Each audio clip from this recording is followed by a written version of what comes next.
BibleWorm, reading the Bible with BibleWorm.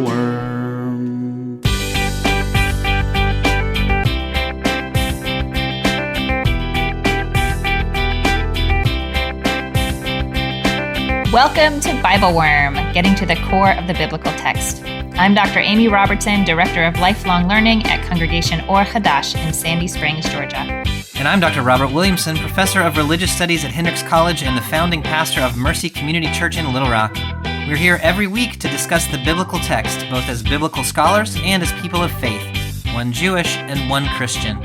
This week, we read John chapter 19, verses 1 through 16a, a continuation of Jesus' trial, if one can even call it that. Despite the fact that Pilate repeatedly says he finds no charge against Jesus, the machinery of this human penal system is now in motion, and Pilate seems unwilling to stop it. We pull out our hair watching the web of forces that seem to hold sway over the characters, both the religious authorities and the empire's authorities, many of which are based in fear and none of which are based in speaking and acting upon what one actually believes to be true.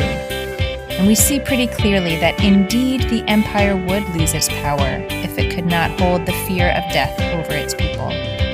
Good heavens, humans are a disaster. Thanks for being with us.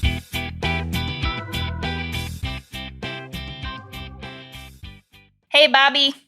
Hey, Amy, how are you today? I am doing okay. Good. We are getting to the point in the gospel where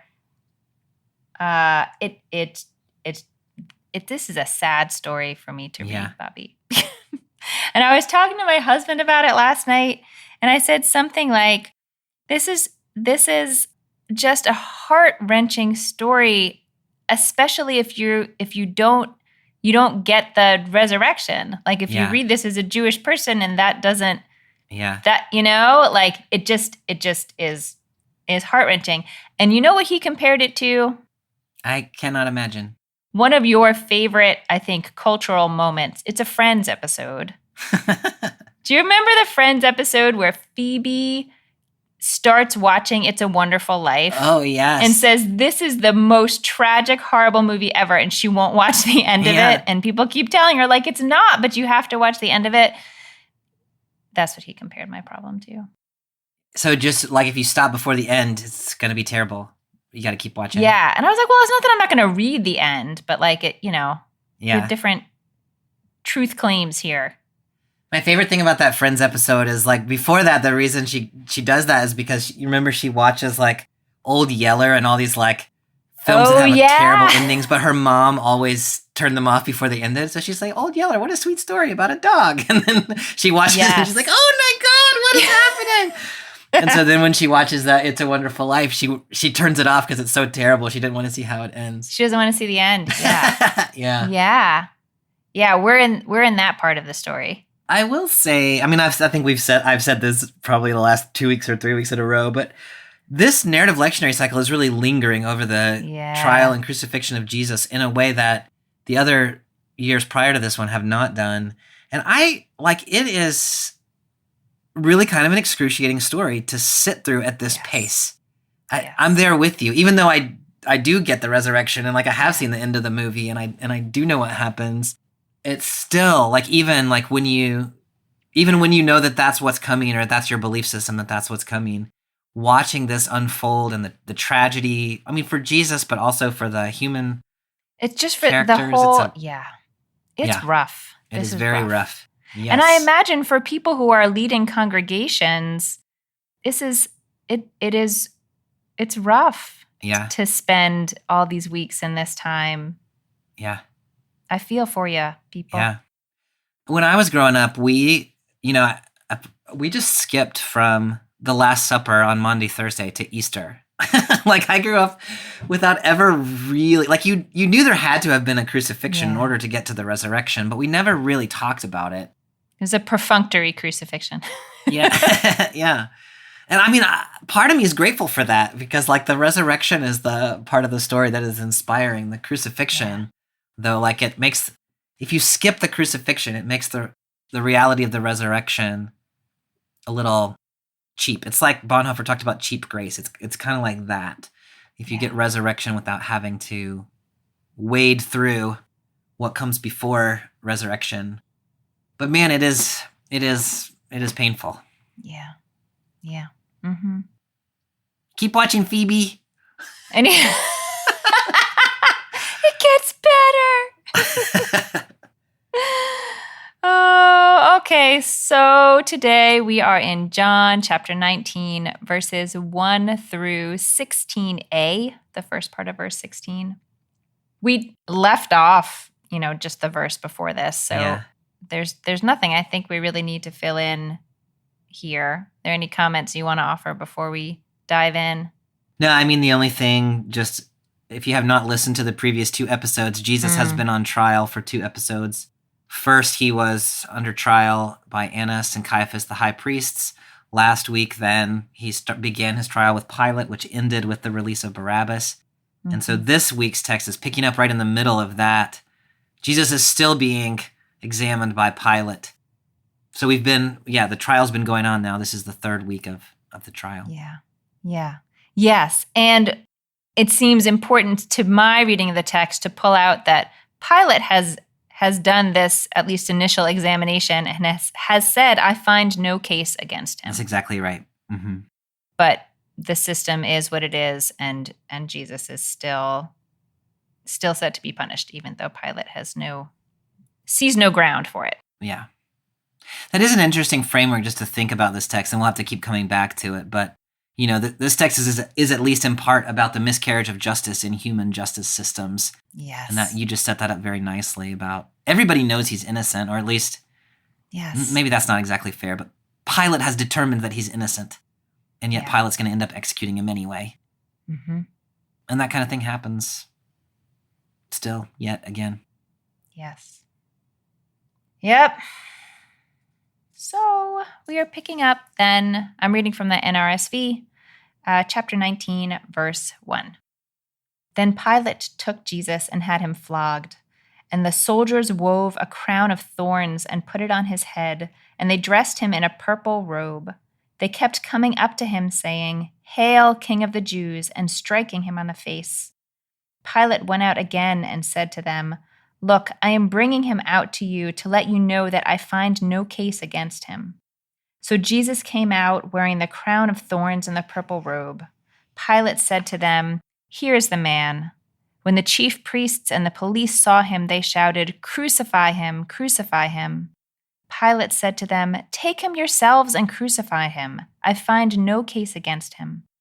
The Jews answered him, We have a law, and according to that law, he ought to die because he has claimed to be the Son of God.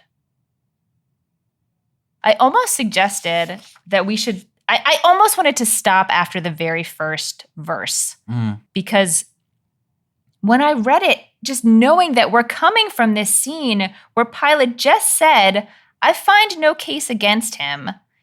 Don't you want to release him? You get to choose. And I don't know how they're described here, the religious authorities, the Jews, they use various sort of descriptions. The people who had brought Jesus to Pilate in the first place say, no, let the other guy go. Right. And then immediately, Pilate took Jesus and had him flogged. It's so sad. Why is he doing this? Yeah, that's such a good question, Amy. And, there's a couple of arguments about it. One is that the Romans were known to use flogging and other forms of torture during a trial in order to get confessions out of people. Yeah. Especially people who were non-citizens, like most of the people of Judea, including Jesus, were not Roman citizens. And so, one way of reading it is that Pilate is using every means at his disposal to get Jesus to confess to something. Another way of reading it, which I think is also reasonable, is that Pilate is cruel and Jesus is not an important person. Yeah. And so Pilate is just showing the power that he has to be cruel to non-persons. I don't know if those are the only two or if there's another way of reading it. Where do you connect in with that? I mean, I think the only other possibility that comes to my mind is, the idea that you sort of suggested before in some ways, this general idea of how justice systems work, that it's just like once you're like on this automatic sidewalk. Yeah. And the next thing that happens on that sidewalk is flogging. And so that's just what happens because you weren't pulled off of it, even though it's hard for me to imagine. This is part of why the text is so excruciating. Like, I know humans are a disaster. I know that. Mm. But this level of like, Pilate just said he finds no case against him. Yeah. How do you then turn around and order a flogging? Like, how can you care that little, or I don't diminish someone's humanity to the? It is mind blowing to me. It's mind blowing. Yeah, Amy, I appreciate your lingering over this, and I mean, to me, there's a real like human beings are a disaster. I think is a good framing for this. Good text. General statement. Yeah. And when you think about justice systems, and once I like the way that you said that. Once someone kind of enters into the system, they're on a moving sidewalk that just moves the way it moves, and they're not. I mean, how could he care so little? I think is the right question. To which one answer might be, I mean, Jesus is now a prisoner, and Pilate, the justice system, however you want to think about that, doesn't see prisoners as persons. And so the cruelty doesn't really have any meaning within that system. It's just you do the next thing. It doesn't really matter if the trial has been unfair or biased or whatever. Yeah. I read this text very much, or I think a useful reading of this text is to expose exactly the cruelty of human systems and the degree to which human beings, especially those in positions where their power is at stake, are a disaster. Mm-hmm. And Pilate is very much exemplifying that right here. Yeah.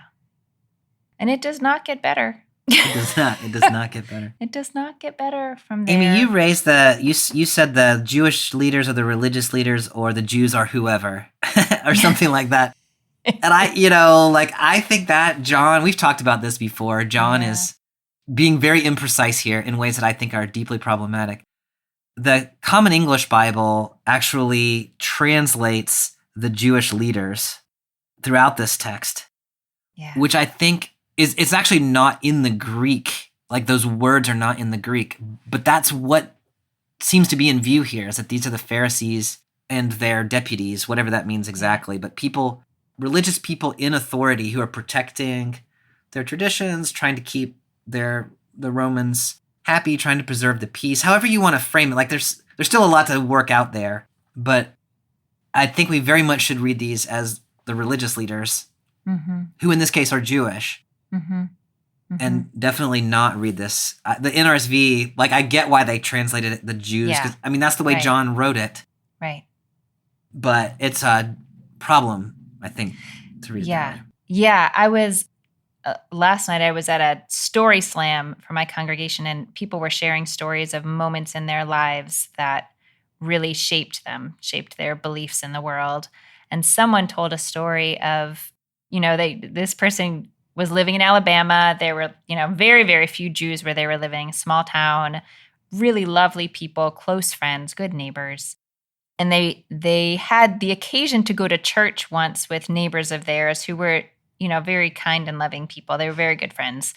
And there was a reading from the Gospel of John, and the story was about this member of my congregation who said she just felt herself getting hotter and hotter, like she could feel heat like emanating from her body. And the reason I bring this up is that she said specifically, like, look, I know these texts happened in a historical context. I know there was a deep conflict within the community, and this is how we tell stories when we are deeply mired in conflict. Like, I understand that. But at the church where it was read, there was no comment offered on it. It was just read. And that's what really distressed her, was like, it's one thing to read the scripture and then offer this context as sort of we're trying to do, or as even in the CEB within the translation they're trying to do. But yeah, just the text by itself with no comment is problematic. It is very much so. And, I think some people would not necessarily comment on this text because they assume that the text is sort of innocent, or that things like antagonism of Jews, persecution of Jews used to happen, but it doesn't anymore. And so they just don't feel it's necessary to comment on it. But it absolutely happens. And you're exactly right that the allowing of the text to go by without comment contributes to that, innocently or Right. or not. Like, it still has power. We talked about this in the BibleWorm Collaborative, and the two solutions they offered were actually the two you mentioned. One is to either read the CEB, or just to substitute, if you read the NRSV, just to substitute Jewish leaders for Jews, or to substitute even religious leaders, which to me, the Jewishness of the leaders is actually not all that important in this text. Yeah. It's religious leaders that then makes people, religious leaders today, no matter what tradition we belong to, reflect on our own commitment and like our systems. But even if you don't want to push that far to clarify that it's the Jewish leaders, or to have a frank conversation, maybe even in the context of the sermon itself, where you say, we're about to read this, and we need to think about what happens when we read a text like this. Yeah. It's a complicated thing to do, for sure. So, okay, we've talked about Pilate and tried to imagine what could be going on in his mind. Yeah. And then there are the soldiers who just take it to the next level, of trying to denigrate this human being who is before them. Do you imagine that they just kind of have no idea anything about Jesus in particular, or what Pilate thinks of Jesus, and this is just another prisoner on the moving sidewalk? Well, I guess they must know something because they dress him up as King of the Jews. Yeah. John's version of this story, I think in a little more concentrated way than the stories in other Gospels, are really focused on Jesus being beaten and humiliated precisely on this issue of being King of the Jews. To me, that, and it's the kingness of that I think matters.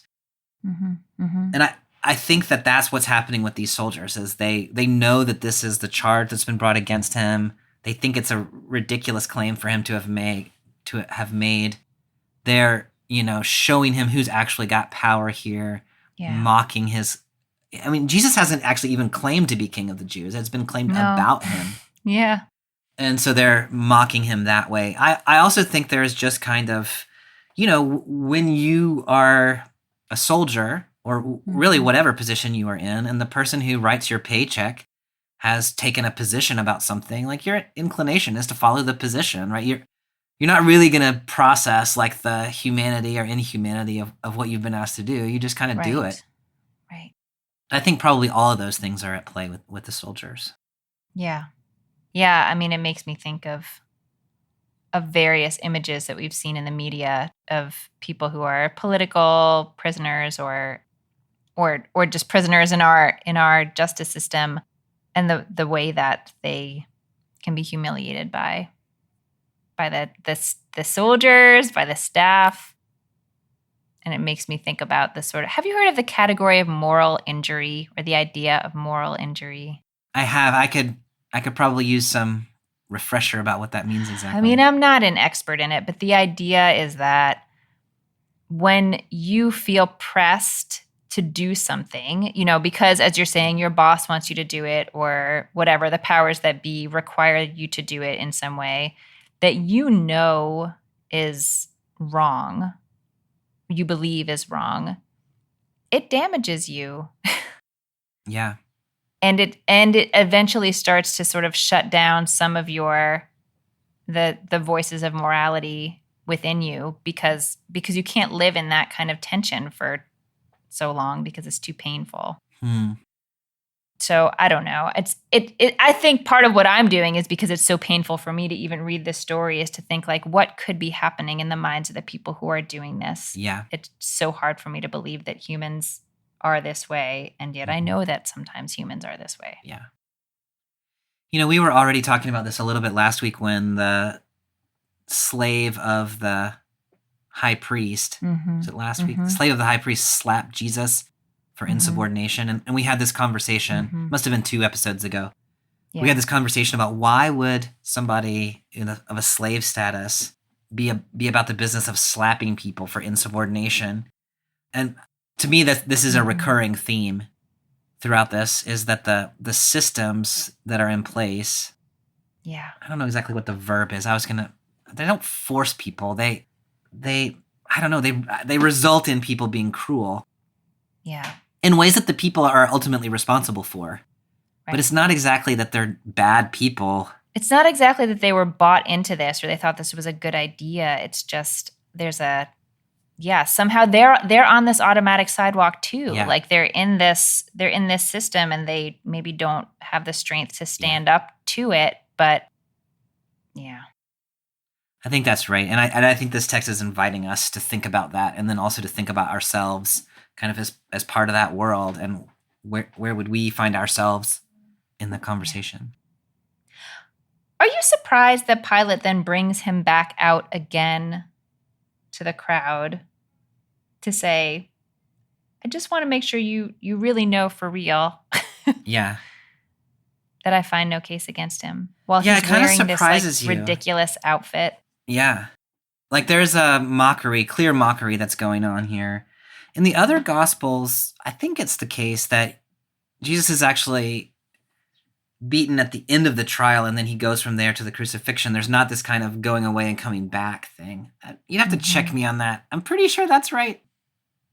But it does play an interesting role in this text, because now, I mean, if you read Pilate's beating Jesus in one of the ways that I read it, which was to get a confession out of him. Yeah. Now he can say, look, I did all the things that you do. I tortured the guy, and he still hasn't confessed to anything. Yeah. So it could be a way of Pilate saying he's really, really innocent, and look how pitiful he is. Like, really, y'all, you need to let him go. I think you could read it that way. I think you can also read it as Pilate simply mocking somebody for pretending to have the power of a king when they clearly don't, at least in human framework. What do you do with that? I wonder what Pilate thinks could possibly happen. Like what about their mind might have changed? Yeah. Or what could possibly have changed their mind, or if it's just that I guess I see it as either he really doesn't want to do this, but he also doesn't want to refuse to do it. So he's looking for someone to give him a pass. But I think it's curious that he is sent out in this ensemble. Yeah. In this outfit. I don't know what to do with that part of it. I can't imagine being in the crowd of people and having this person who you believe to be a danger sent out in a sort of mocking outfit. I can't even try that on. Like, how would that feel? I don't know what to do with that. You know, we've talked along the way about Johannine irony, and I think this is a prime example of it. That here you have Jesus dressed as a king, which is in fact, according to John, what he is. Although whether you would use that word for it or not, I don't know, as we talked about last time. But it is this text is very much undermining the notion of what a king is, does, looks like. And you know, it is precisely in Jesus's being beaten and soon to be killed by the empire that his kingship is revealed, according to the Gospel of John. And so this image of him dressed in the purple robe with the crown of thorns, beaten up, about to be crucified, like is a crucial image for what John's trying to do, because it's reframing everything about what we think power is. Yeah. And it's exposing something really, really horrible about the way humans exercise power. So whatever's going on in Pilate's mind and the soldier's mind and the leader's mind. I think you're right. No, I think you're right. I think this is a moment, one of the moments in John where there's no way that the people in the story could really know what's, could really, kind of respond in the way that we would wish they would respond, or that they could sort of see that higher level picture because they're in it. They're in the throes of it. Yeah.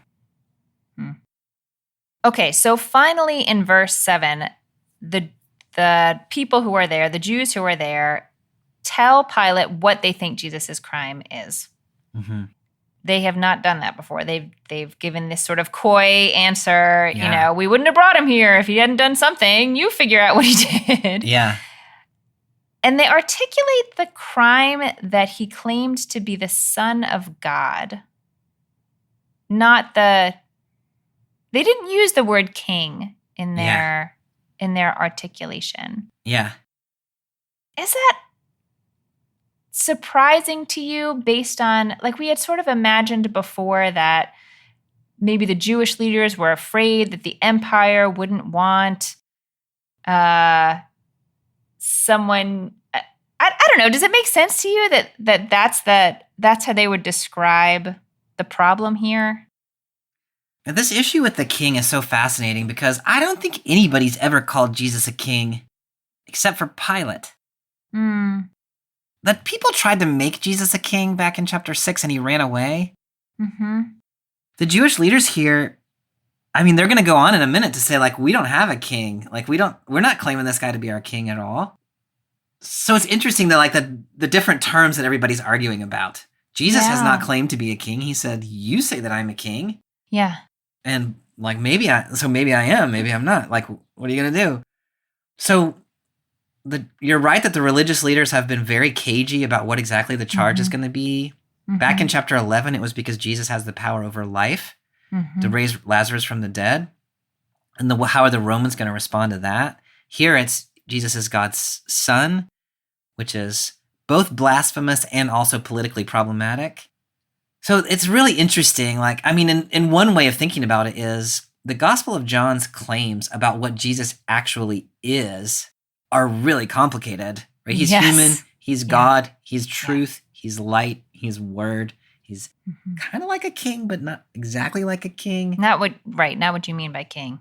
Mm-hmm. So it's hard to level a charge against him in this kind of interesting way. Yeah. But here, I think the claim he is God's son, they seem to be saying he claims to be God's son, seems to be like a trump card kind of thing. Okay, this is gonna really convince you. This will get your attention. The other thing that's going on here, which is fascinating to me, is Pilate says, I don't see anything that he did, so you crucify him. Yeah. And then the leaders say, according to our law, he ought to die. With the implication being, so you go crucify him, right?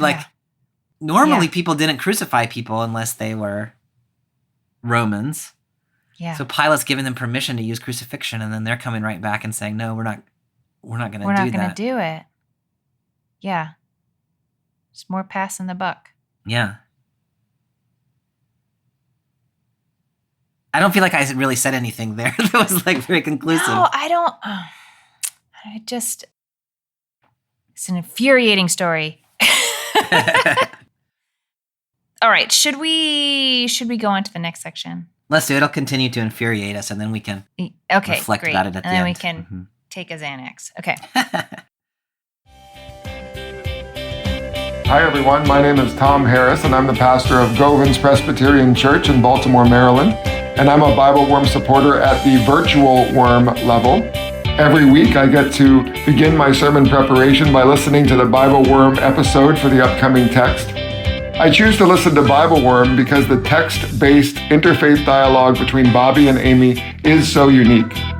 I preach to a highly educated congregation who come to the text with diverse theological perspectives. So Bobby's and Amy's interfaith dialogue is a great primer. I also appreciate their passion for social justice and reading the text in light of contemporary social concerns.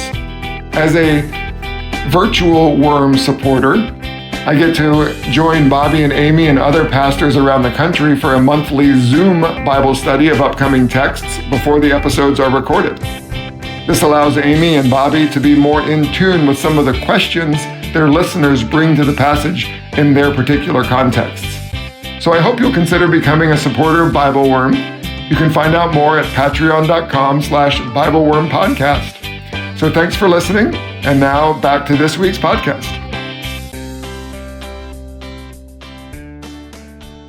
Picking up in verse 8. Now when Pilate heard this, he was more afraid than ever. He entered his headquarters again and asked Jesus, "Where are you from?" But Jesus gave him no answer. Pilate therefore said to him, "Do you refuse to speak to me? Do you not know that I have power to release you and power to crucify you?" Jesus answered him, "You would have no power over me unless it had been given you from above. Therefore, the one who handed me over to you is guilty of a greater sin." From then on, Pilate tried to release him, but the Jews cried out, "If you release this man, you are no friend of the emperor. Everyone who claims to be a king sets himself against the emperor." I don't think this was the desired effect when the Jews told Pilate he was the Son of God. No. Yeah, Pilate has kind of a surprising response here. Yeah. How do you read that he was more afraid than ever? I don't really know how to start digging into that. What do you think's happening? I guess, okay, this was my first thought. This might be a deeply wrong-headed one, but this was my first thought.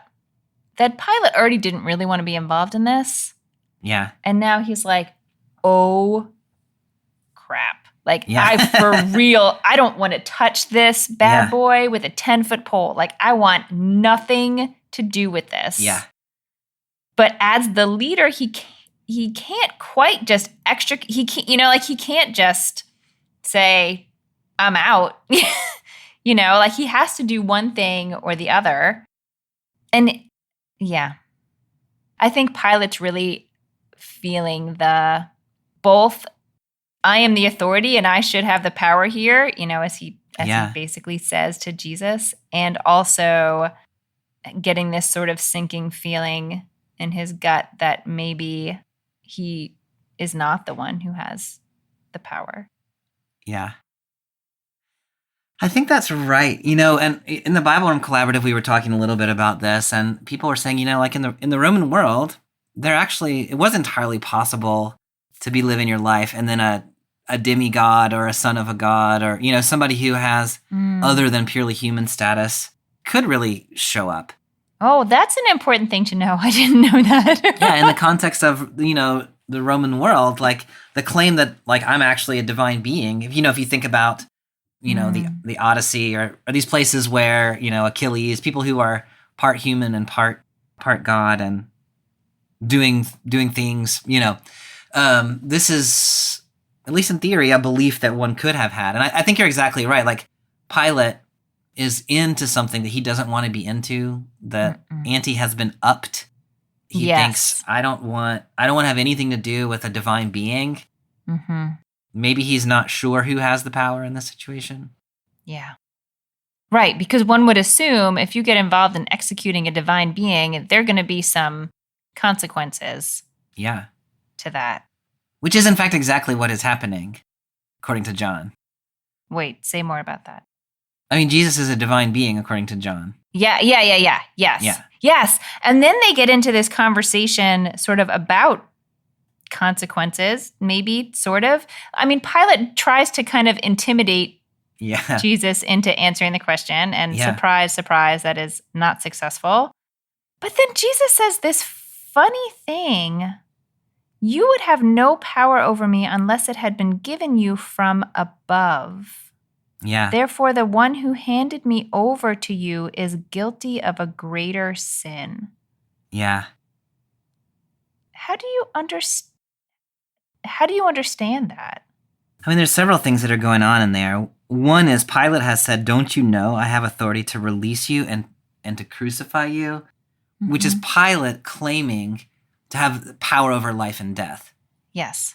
Which in one sense he does have, right? He actually can execute Jesus. Yes. He actually can give Jesus give him his in the life earthly back. sense, he is correct. Mm-hmm.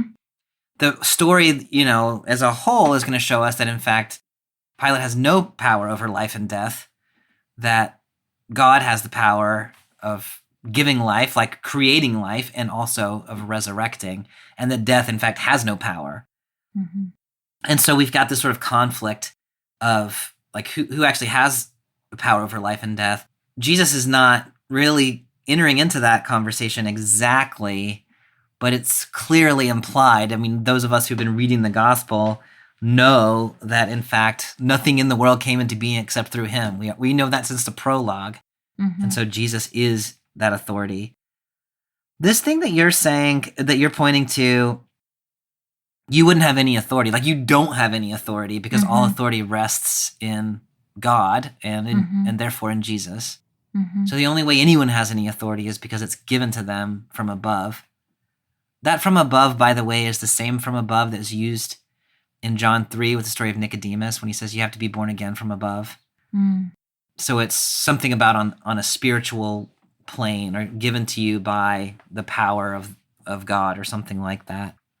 So, this is a theme in the biblical text all the way through, and it's a troublesome one for me, where all authorities have authority because God has given them that authority. Mm-hmm. You kind of have to say that if you believe God is powerful. Mm-hmm. And yet you run into all sorts of problems. Right. Does that mean that God sanctions whatever Right. the leader is doing? That would be a problem. That would be a problem. You have any thoughts about that? My mind is stuck on the connection between the two parts of this verse. So maybe I will have thoughts about it after we talk about the second part of the verse. Okay. Because I feel like with the first part of the verse and the second part, if you read just the first part of the verse, then I totally read it as what you're saying. That like you wouldn't have any power if God didn't give you power, so you can just chill. Yeah. But then the second part of the verse, therefore the one who handed me over to you is guilty of a greater sin. They're talking about Judas? I think that's the clearest reading. Are there other ones you want to put out there? Yeah. Judas is referred elsewhere in the Gospel of John as the one who handed Jesus over. So I think that's the most obvious connection. There are other people who are involved in handing Jesus over here. Sure. Jesus has been now through Annas to Caiaphas to Pilate to the people. So it is possible, I think, to implicate multiple groups of people in this claim about handing Jesus over. I think the simplest way to read it is to say that it's about Judas.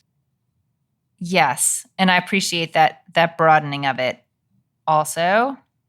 And then, but it's the subject matter sort of changes here. Like it sort of is like if this power was given to you from above and you're just doing what you have to do, I feel like it almost takes the responsibility of this off of Pilate. Mm-hmm. But I don't understand how you could say that authority was given to you from above, and so you didn't really mean to be in this position, and so you're not responsible for what happens. But the people who turned you over, it seems like sort of narratively, this is a way to say like Pilate sort of is not going to be held responsible for this. This is going to be placed squarely at the feet of Judas or the Jewish leadership or something like that. Is that how you read this narratively, like what it seems like it's trying to do? Yeah, that's an interesting question, Amy, about, ultimately who is responsible for what is transpiring with Jesus. Yeah. Because, even if you push it back to Judas, then the first thing that pops into my head is the very beginning of John 13, where it says Satan had put it in Judas's heart. Mm-hmm. So we talked a little bit there about maybe that text is actually trying to exonerate Judas in a sense and say it's actually the power of the deceiver in the world. Yeah. So then you end up in this sort of interesting place where all sorts of people's actions lead to Jesus's death, but the text seems to be a little shaky about whether any of them is exactly responsible or not. And I kept thinking back. So first, as I was thinking through this, I went back to my sort of original, Jesus has said throughout, like, this is God's plan and this is going to happen and there's nothing you can do to prevent this from happening. Like, it has to go down this way. Yeah. And so when I think about it that way, then I'm like, well, nobody really can be totally held responsible then because this is sort of the plan. But I was thinking back to a comment you made a couple weeks ago about how it's not, you were saying like it's not like a plan per se, so much as this is the way the world works and we know that this is what's going to happen. Yeah. I think I feel some tension between trying to say Pilate's not responsible, but Judas is, or the Jewish religious leaders are, or it seems like they're all sort of implicated. Yeah. You read this as exonerating Pilate a little more than I do. Okay. Because he doesn't say, you don't have any sin. He says the one who handed me over has a greater sin. Yeah. And so, like, to me, that is not saying Pilate is innocent. It's just saying Pilate is less guilty at a sort of spectrum of guiltiness. Yeah. Which maybe is kind of not entirely different. But, the way that I'm reading this right now is Judas has been with Jesus as his disciple. He knows him intimately, knows where he goes with his disciples, betrays him intentionally, knowing what he knows. And so when it says, or when Jesus says, the one who handed me over has the greater sin, that's what he means. Judas knew what he was doing, and he did it anyway. Mm-hmm. Whereas with Pilate, it's a little more the sense of human structures are inherently flawed, and you're caught up in a human structure, and this is the way, like, it's still a cruel system, and the way that it works is a terrible way that it works, and I'm exposing to the world how cruel the system is.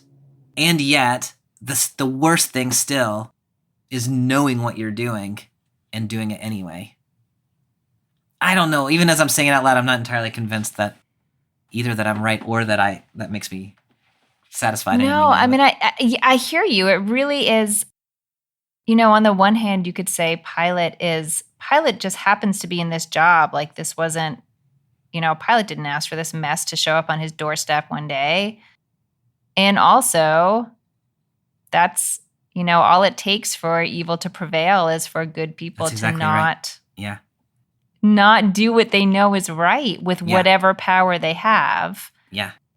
So I don't know. Maybe there are gradations of guilt associated with it, but it is honestly hard for me at this point in the story to point my finger at any particular person or even group and say, this is why it happened. There were failings all across the board, all over the map. Yeah. Everybody failed.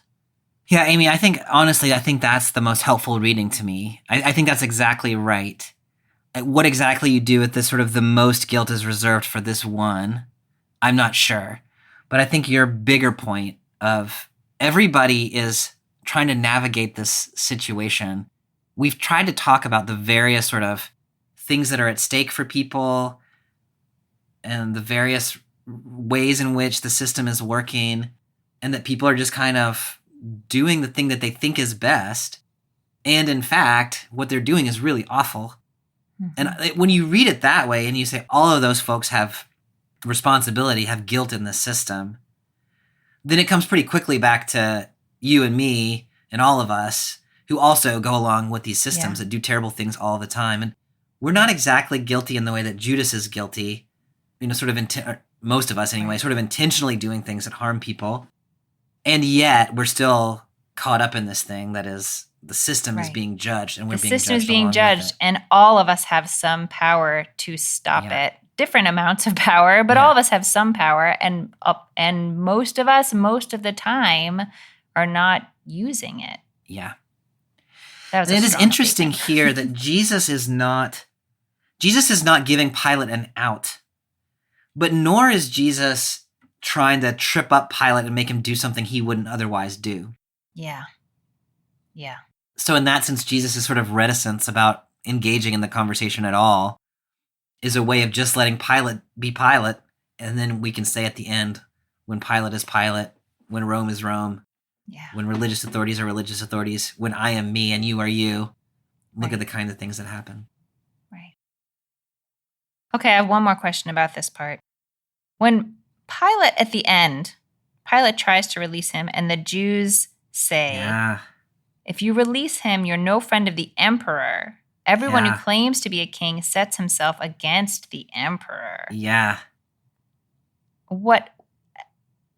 I guess my question is, back a couple chapters, I believed wholeheartedly the religious authorities when they said, this is going to be a danger to us, to our people. And we talked about how it would be a danger because, in part, because the Roman authorities would not like this, and then the Roman authorities would attack the Jewish people and blah, blah, blah. So now that their local authority seems like he's not going to, are we to believe, or do you believe as a reader, that they really think this? Or that they just have gotten themselves so amped up they can't let go, and so they're like, you just keep fighting for what you're fighting for and raise the ante as high as you have to, whether you believe it or not? Yeah.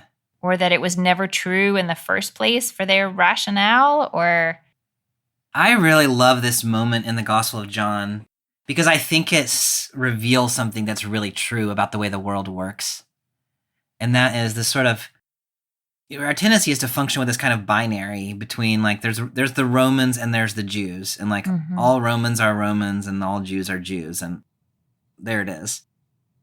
And what we're seeing here is that, in fact, there's sort of gradations all along the way. If you want to think about it in terms of post-colonial theory, you would talk about something like the Romans in Rome, who sort of have the official power on the one end of the spectrum, and then the people in Judea, the Jewish people, who are occupied by the Roman occupiers, who are sort of on the other end of the power spectrum.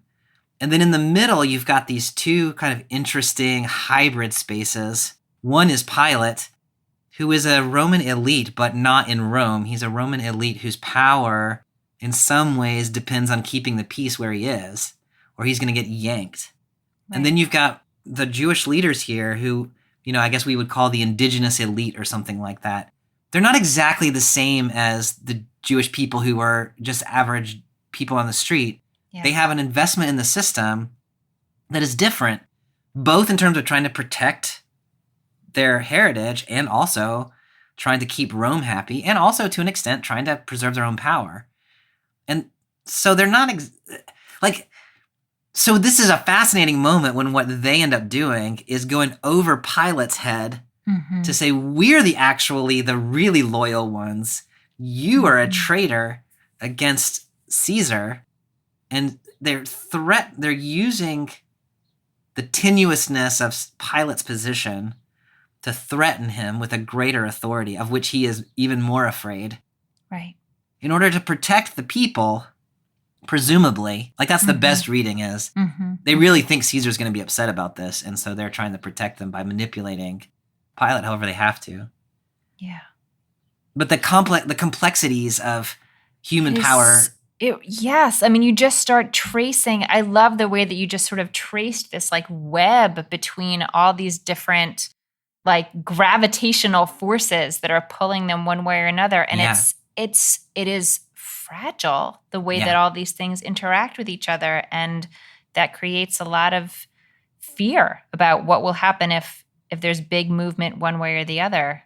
And it also traps us in, whatever fragile stability we may feel at a particular moment. Yeah, if our whole goal becomes just to stay right there, that's a problem. Yeah.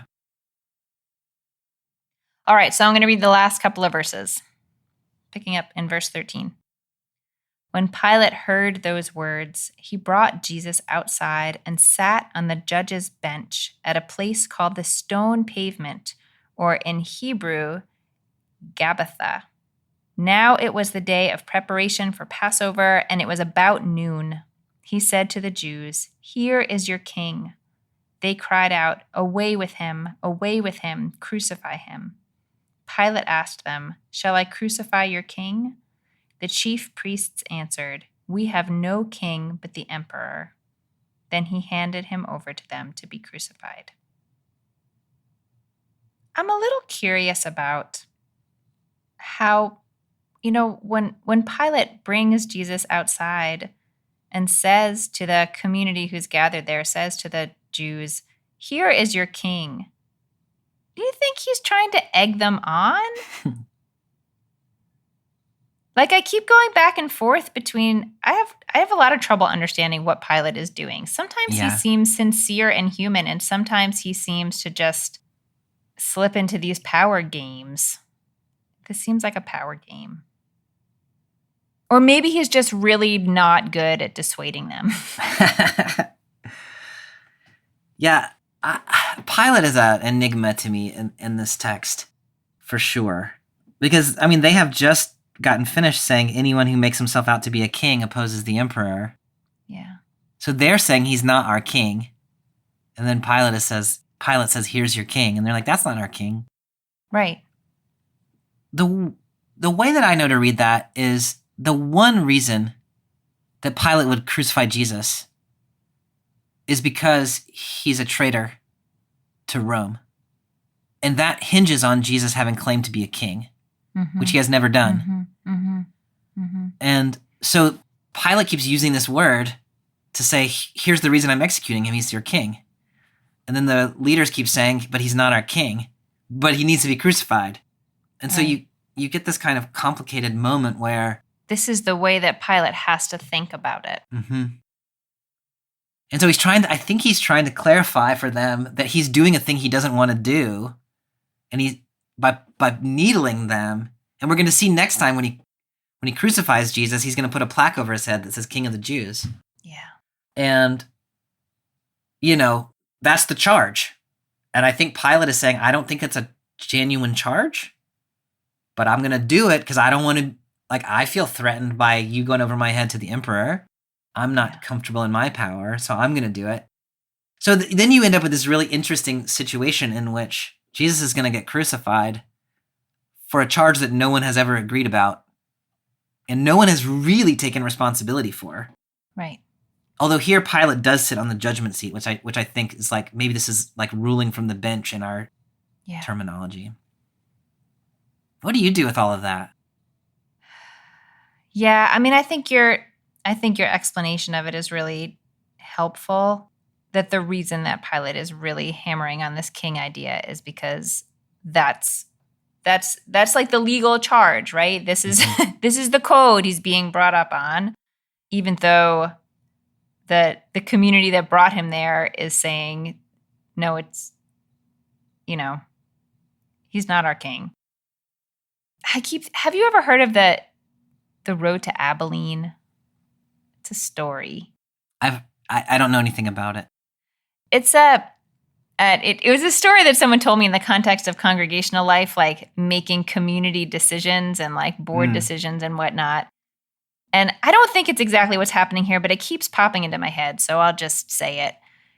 This idea that sometimes decisions are made that no individual person really wants, but it's no one wants to quite speak against it, and it seems like maybe it's the right thing, and so it just happens, even though no person really would have advocated for that thing. It's not exactly what's happening here, because I think there are some religious leaders in this story who would say, no, he does need to be crucified, although, as you said, on what charge is it's not clear. I think it's just another thought about the sort of moving sidewalk that we've been talking about. Once you're on that sidewalk, it's really hard to get off. I really like that comparison, Amy. I think that's really helpful. And I was thinking about the only real insight we have into why do they actually think Jesus should be crucified is all the way back in chapter 11 when Jesus raised Lazarus from the dead, and they said, if the Romans find out he can raise people from the dead, then the Romans are going to come and destroy us. Yeah. But they can't say that. But why can't they say that? Well, that's a good question. No, I'm sure there's a reason, but why won't people just say just say the thing and see what happens. But everyone's trying to figure out what the other person needs to hear in order to, bring about the end that they think needs to happen for some other reason. And I mean, I wonder what would Pilate have said if they said, well, he can raise people from the dead. I guess that's probably not on the Roman books as a charge. Yeah.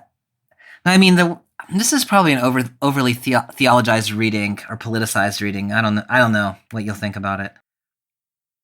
One way of reading that is, I mean, what they say in chapter 11, as I recall, is if he can raise people from the dead, then the people are going to flock to him, and then the Romans are going to be upset about his popular power, and they're going to come destroy us to get put down this uprising, which is entirely actually reasonable that might happen. Yeah.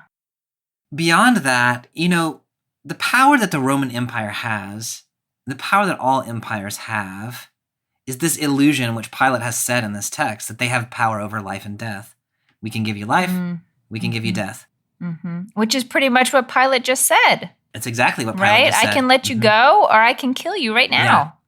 And the threat of death is the thing that actually really matters for empires, right? It's like, we'll try to get you to do what we want you to do in all these other ways, but if we can't get you to do what we want you to do, look, at the end of the day, it's the final trump card. We're going to wield death against you. And so, this is the real threat that Jesus poses, and it is a threat that would undo the empire. Yeah. And maybe it's just too much to say. Yeah. Or maybe just the irony of saying, we need to kill this guy because he has the power he has power to give life instead of death. If you put it in that stark of a term, human empires cannot handle someone who has the power over life. They're going to kill him. Ah, it is so depressing. Yeah. Yeah. That our power systems are built on that. But so true. It's so true. Our power systems are built on this economy of death. And I think, one way of reading it, although, I have drifted a little bit from probably the plain sense of the text here, but you just can't say that. You know what I mean? You can't just walk into a legal proceeding and say, our society is built on the power of death, and this guy has the power of life, so we got to kill him. Yeah. You just can't say that. I feel a little uncomfortable saying that on the podcast, It threatens to undo a lot of things if you actually acknowledge that is the way that we work. Yeah. And so no one wants to say it. It's too big. Is there anything else you want to say about this little section? The only other thing that I would say, and it's not at all obviously related to anything we've been talking about, is that John reminds us that it was noon on the preparation day for Passover in verse 14. Yeah. There's a whole argument about exactly what does John mean by that. One line of thinking says that Passover lambs were slaughtered at noon on the day of preparation, and then Jesus sort of meets his death. He is slaughtered at the same time as the Passover lambs are slaughtered. Other people think that might be a little overly precise, the evidence for exactly noon is a little sparse. But I do think that the mention here again of preparation day, even if we let aside the noon, preparation day I think is urgently important about what's happening with Jesus. And we've talked along the way about, here the Lamb of God, behold the Lamb of God who takes away the sins of the world. And in some way or another, I think Jesus here is being compared to the Passover lamb. And when you think about that, then, I don't know, the Passover lamb's blood marks the door, prevents the power of death. It warns it tells the power of death not to mess with these people because their threshold has been covered with blood. And so, that little simple line sort of flags, I think, what John is trying to do with Jesus' crucifixion, which is to say Jesus' blood is the thing that protects people from death over and against the power of the empire, I suppose, which wields death as a weapon. I really, really like that, Bobby. And I had thought before of this idea of Jesus as a sacrificial lamb, as, taking away the sin of the world, right? Which is another line that we have heard. And, just coming at it from a purely like Hebrew Bible sacrifice ritual context, that's not really what the Paschal Lamb does. Like the Paschal Lamb doesn't take away anybody's sin. Like that's not what a Paschal Lamb is. But I think especially in the context of this conversation about the force of death and the force of life in the world, that image of Jesus' blood as protective is really rich and resonant. Yeah. And, John is not overly precise about what he means, ever. And so we might think that there are different ways of thinking about Jesus as a lamb and what that has to do with anything. And there might be more than one of those kind of at play at the same time. But I think that Paschal Lamb conversation needs to certainly be in the mix. Yeah. The other thing we talked about, who takes away the sin of the world, we talked about way back that the sin there is singular. It's not takes away the sins of the world, but the sin of the world, which we talked about way back as meaning something like the brokenness of, the cosmos, the human world. And I think we've sort of amplified that. In some way, Jesus' death is exposing and now covering over or giving an alternative to the brokenness of human society. Yeah. And he still hasn't been crucified. That's for another week. We still have 3 more episodes to go before Easter, I think. Oh, good gracious. Okay. The third one is Easter, so we got 2 more crucifixion ones, and then Easter. Yeah. Okay, so Bobby, we've reached the end of our reading. What's rising to the top for you? I mean, I kind of feel like this week we have been a little bit gesturing toward what are the connections between this text and what's going on today, like a little bit all along the way. And so this idea that what is happening here in the way John tells Jesus' trial leading to his crucifixion is revealing the brokenness of human power structures that wield death and are afraid of life. And that we, every one of us who are human beings, are caught up in that system, whether we want to be or not.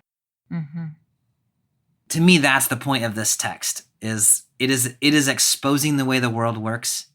It is saying Pilate is terrible here, and the religious leaders are terrible here, and you and I are terrible here because we go along with things, we trump up charges, we can't say what we really think, we side with death instead of life. And for me, what that means is this text is an invitation, first of all, to self-examination of me and my community, to say, in what ways do we participate in all of these kinds of things, in the cruelty of the system? The good news that's coming in this text is that Jesus' death is going to give us an alternative, which is to say we can be on the side of life instead of the side of death. But this text that ends right here in 16a doesn't want us to think about the good news yet. It wants us to wait until Easter to think about the good news. It wants us to spend a minute or a couple of weeks just really reflecting on the brokenness of the world and the ways in which we contribute and participate in the very same things that Pilate and the religious leaders in this text are doing. Yeah. It's not a very uplifting message, but I think it's an important one. It's not, but I think you're exactly right that I think it would be tempting, especially for people who who don't stop watching the movie in the middle, like Phoebe. We know where this is going, and to want to be able to offer that hope right now, but we're not there yet in the text. Yeah. Where do you go when you read this text? We are right now in the Jewish community, we're reading Leviticus, which is, I know this will be shocking to you, not the most beloved book of most Jews. They sort of, tolerate that we're supposed to study this book every year, but it's messy and it's kind of gross, and it's, dealing with all these systems we don't use anymore, and it's really difficult to find real points of connection and relevance to us. But I had two thoughts as you were talking that took me back into Leviticus. One of them, and I think we've talked about this idea generally before, but is this, it's in some ways, it's a very practical book. It's like, look, life is messy. Human beings are a disaster. So there are going to have to be systems in place to deal with that and clear the air. There are going to have to be some ground rules. There are going to have to be things we do when things go wrong. You know, the things they do at that time don't work for most of us right now. But I think that general truth is really real. Yeah. And, you know, I've always thought it was, I don't know what adjective to use, really powerful to read the story of Jesus's life and death, knowing the role that the sacrificial system played within the Israelite world. The other thing that really comes to my mind is several places within the book of Leviticus, you know, that the priests are really sort of rising to power in that book. They have a really important role, and it's very easy for me as a modern person to read the text and say, like, they have too much power. Look at all the ways the system reinforces their power. Like last year we read the book of Leviticus vis-a-vis the book Caste, and like we're talking about the caste system that's sort of established and maintained within that book. All of those critiques, I think, are really, really valid. And I also see moments in the text where there's this acknowledgement that, like, it is hard to be the leader. Yeah.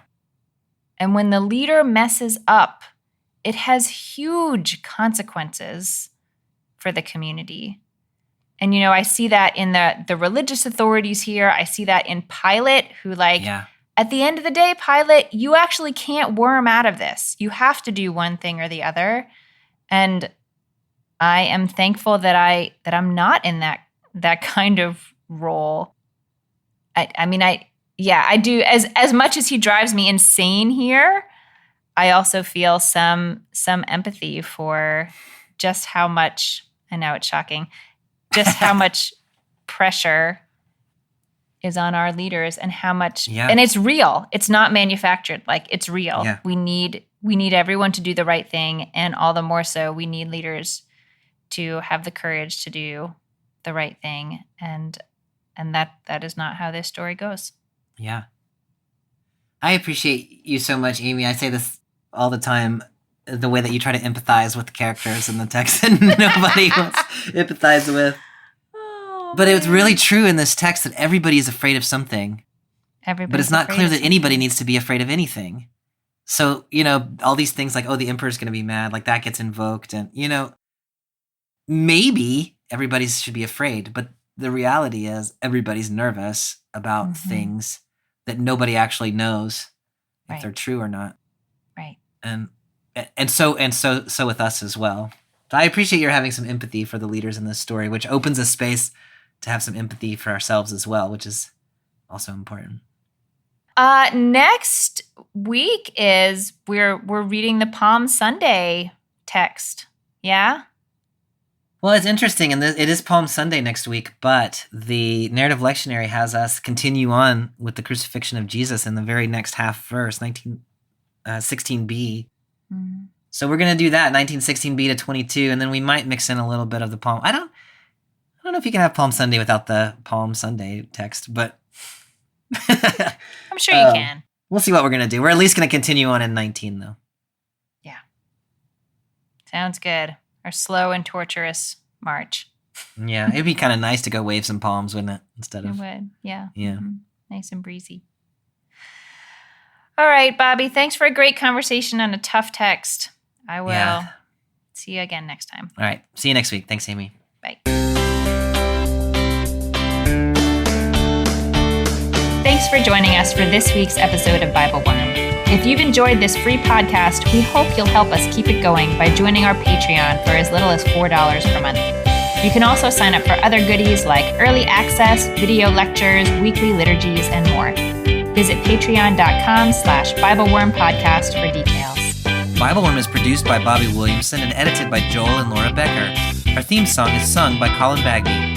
We're grateful to our many supporters for helping us keep the podcast going, special thank you to our executive producer, Fox Valley Presbyterian Church in Geneva, Illinois, and to our newest supporters, Jay Robinson and Jennifer Davis Sensenig. Join us again next time as we continue in John chapter 19, reading verses 16b through 22, plus a few verses from John chapter 12 in honor of Palm Sunday.